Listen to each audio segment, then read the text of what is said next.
Professor Anton. I'm going to attempt to speak as an alien other.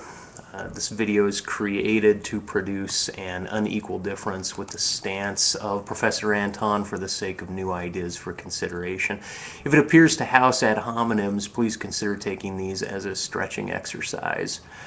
Professor Anton maintains the anachronistic Heideggerian ontological paradigm and hence maintains subsequent authorial arguments called modern communications in much the same wrong-headedness as Heidegger's arguments about existence. Heidegger speaks of humans as the only entities able to actually exist, unlike insects or dogs, in that these entities are not able to ever yet use the self-reflexing term exists itself, and hence are not able to be self-reflexive with regards to sign itself. Heidegger makes genres of existence to amplify difference of entity relationships to grammar of landscape. This makes clear distinctions of differing perspectives of ontological discourse. But in the very act of making a clear distinction and naming these distinctions, Heidegger has trespassed into the unspeakable with fictitious hermeneutics, empathetic descriptors, pulling ontological imaginings over and onto the historical structural episteme which continues to fall away into the past, so as to not defame Heidegger, but to realize that the use of these descriptive folding into structural folds emphasizes the free play of signs to be involved for general ambience. For if Heidegger is going to speak of what the insect sees and sees not and infer radical difference, then in the naming of this notness, one might imagine that anyone may now point to any is-notness along a parasitic track of what can be rightfully spoken of. This allows for a bit of sophistry to come into play without invoking the historical groundings of the sophists. This is to say, let us speak not of from where we came, nor the departure point, but in the possible free play of what is understood now. For all is ever up against and covered by, and from some history and within some boundedness, all Heidegger did was dip into these borders and attempt to stake claim. And this radical breach of understanding, historically upheld and fissured via Nietzsche perhaps, opens the language as body corpus to an inflammation of tissue, in this case an exterior tumor, that which postmodernity has covered the whole body with. I'll suggest that post-deconstructive thoughts are the slaying open this supplemental flesh and noting its pussy interior to waft and intersect into the ocean of being about us. No surgeon's tools, no talents needed, but as barriers are broadly broached and accepted as premise for the School of Communications, then it does so in vain that intelligence adopts sophistry as its own child. The sign in free play allows for anything coherent to be said with or without regards to its empirically descriptive intent or in the process of migrating a metaphorical focus into an imaginary consideration. The whole School of Communications is but an outgrowth of encapsulating that which is its own grammatical exteriority, aka alien other. School of Communications, as having its own internalized networking characteristics, faces its own rapture against its etymological attempts to make common that which is always alien. Heidegger's work violates his predecessor's historic philosophical stances in much the same way a chess game is violated by the courtly inclusion of a jester as a new piece which mocks, mimics, or duplicates others. The irony of communications is that its virtue is engaged transmissions of dialogues amongst others benignly, while maintaining a self-serving defense bias away from making common that which is idiotic or feral with those who are intelligible and high-minded. The very emergence of the School of Communications as a specific field reveals its specificity as independent and uniquely different from other accepted fields of study.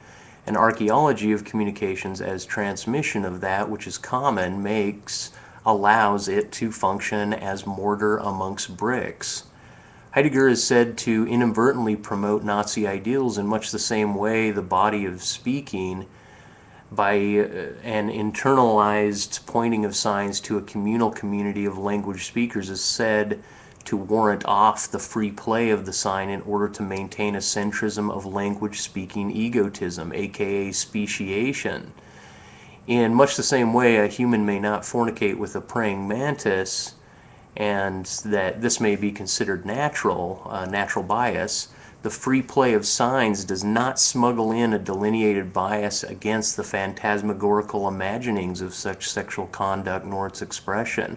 Although this expression historically may be considered a menace or unethical or against the better interests of what is adhered to as natural, it is now accepted as rotten, dirty, dark, or lowbrow. Lowbrow is like lowdown. It's opposed to highbrow, and highbrow is considered courtly. In much the same way, a jester is allowed to juggle in the king's court in order to mimic without mocking the king's ruling movements, and internalized lingual irony functions as a defense mechanism of the royal court itself. Anton becomes defensive in the face of historic structures, peering his arguments for his general sweeping waves to work around. Not unlike a king's canine pet goes fetch, the jester will also play pet for the royal family. This same internalization of the discourse is akin to locking away a sign from a discourse in order to imbue its opposite. If I may go a bit further here by discussing what it means to speak from another author's work without disclosing this author as source from which the idea espouses source comes. For the history of the language is both always sourced upon work and also always ignoring source. For we may say that the Arab created the numeral 0 but never be able to name who the Arab is. We follow along through inherited sign structures as both an expression of living lingual archaeology alongside the backwards pointing etymology. A rapture of finding a sign's history is a bivalent thrust, yielding many forks. One followed is found only in the absence of the other. This is what Anton means by tell it like it isn't, and so a double backing yields the epistemic history of the first as opposite. While one may be facing capillaries, outgrowths, parasites, skeletal remains, elemental phonic or grapheme bits, or just data not being able to be discerned as lingual artifact of human movement, the epistemic history of the first direction remains historically present in its current absence. This is why the argument of whether being as ontologically is primacy, whether being as ontology is primacy to the structure or episteme, is absurd. For the structure from which to make this lingual patterning falls away into the ever next. But the ontology argument is the smuggled bias of those who want to see structured sign the word language as an essence from which all are common, and this overlooks the feral child running on all fours with wolves, and the supposed ubiquity of socialization is at least underscored by the child lost to the woods as having become feral for years, fending for itself absent of community. In a sense, Professor Anton is always ever smuggling in the erasure of the opposite in order to maintain a collapse of the school of communications by spooning it into its ever-present opposite, the world of signs incommunicado.